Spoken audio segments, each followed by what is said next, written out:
All right, just over a month ago, Attack of the Show made history by securing the world record for the largest game controller with our giant NES controller. Look at that. That's a beauty, isn't it? Don't fondle the controller, Chris. I want to see if I can hook up this bad boy to my original NES, the Rob. Remember the Rob? You would have. No one else remembers the Rob. You're such a nerd. No one's old enough to remember the Rob out there. I am. No, I definitely remember the Rob. It's awesome. But what do you think of this bad boy? This isn't. I love it. It's impressive, right? Have you had a chance to play with it yet? I'm going to give it a ride, I think. Okay, how about you just push the buttons and play a game with it and stop creeping out the audience at home, Chris? Okay. Jeez, all show long. All right. Well, apparently you haven't heard the Last of Us record books. This time, we're taking it to the opposite end of the spectrum. Please welcome our world record-holding engineer. You do have a world record for this, don't you? Yes, I do. David Randolph. David, thanks for joining us on the show. Thank you. I'm glad the viewers at home finally get to see you because you really were the mastermind behind this controller. Excellent work. It was a big hit at E3. Everybody loved it. But now you've got something new up your sleeve, right? Absolutely. All right, so tell us about it. Apparently, this is it right here. Yeah. It's almost easy to get lost on the table, but look, there it is. Size of my finger. What is that?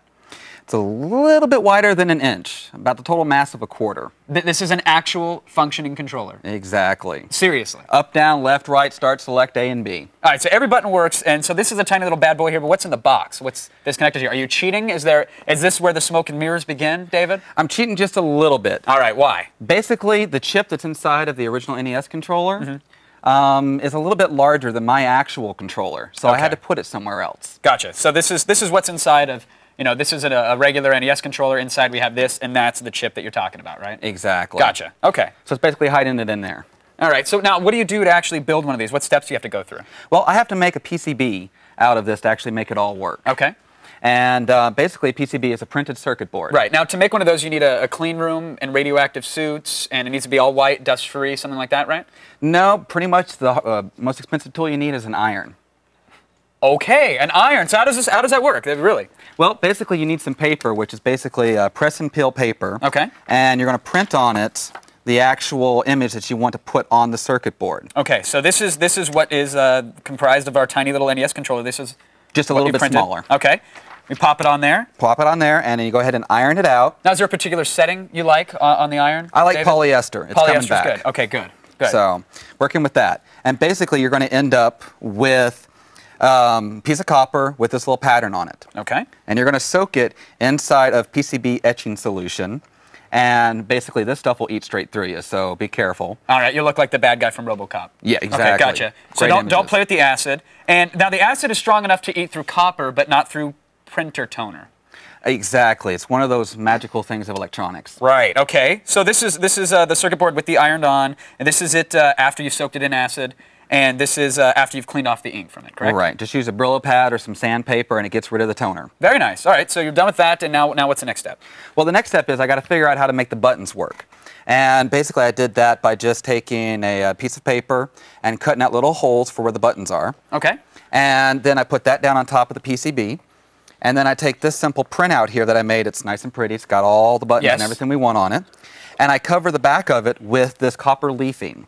Okay, and the copper leafing, once you push down, it pushes the leafing through the holes, the spacers that you've built, and that's what makes the contact to trigger the circuit, right? Exactly. Very nice. So how much time, what are we talking about?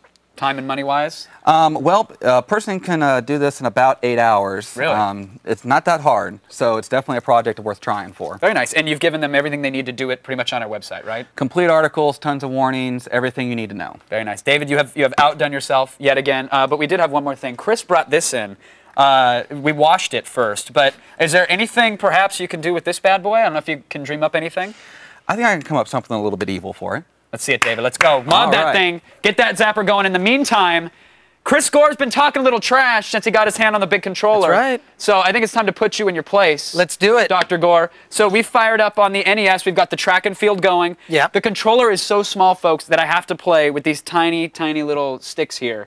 These are the only way I can trigger the thing. So let's do it. Let's make it happen. Okay, good. You ready? Yeah, let's go. Let's go. Here we go. I'm ready to put you in place. Let's go. All right. So we're going to do a little two-player 100-meter dash here. You ready? I am getting ready. I hope my sticks are in the right spot. Hold on. And don't jump the gun, Gore. Ready? Go. Here we go. Yeah. All right. Hold that little thing. Come on. Come on. Come on. Run. I'm hitting it. I'm hitting it. What's the matter? What's the matter? You stop too. Yeah, what's the matter with you? Hold on. You got a cramp, but I still have potential. Hold on. Make it dramatic for television. Stall. Stall, Gore. Stall. Make it dramatic for... No! In your face, KP! I beat you! I beat you! This controller sucks! David!